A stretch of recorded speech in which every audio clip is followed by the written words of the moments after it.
Blackstone Audio presents What Christians Believe by C.S. Lewis.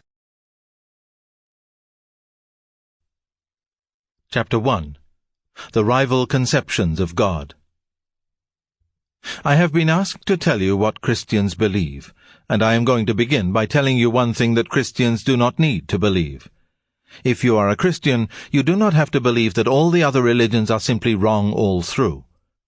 If you are an atheist, you do have to believe that the main point in all the religions of the whole world is simply one huge mistake.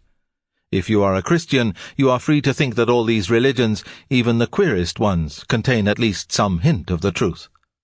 When I was an atheist, I had to try to persuade myself that most of the human race have always been wrong about the question that mattered to them most.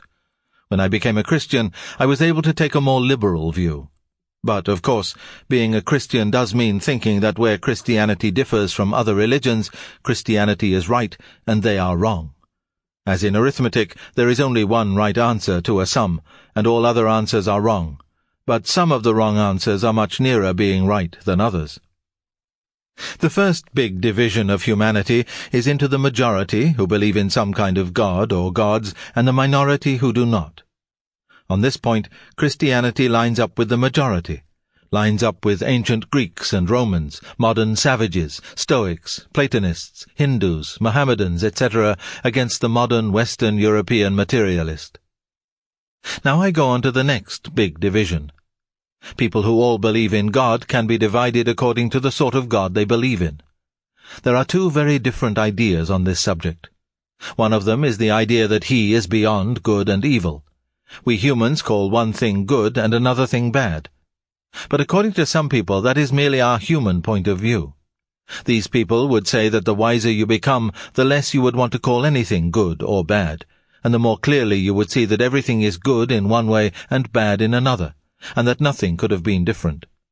Consequently, these people think that long before you got anywhere near the divine point of view, the distinction would have disappeared altogether. We call a cancer bad, they would say, because it kills a man. But you might just as well call a successful surgeon bad because he kills a cancer. It all depends on the point of view.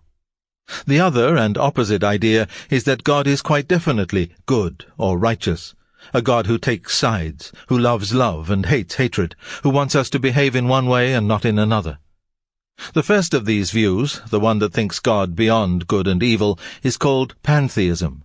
It was held by the great Prussian philosopher Hegel, and, as far as I can understand them, by the Hindus.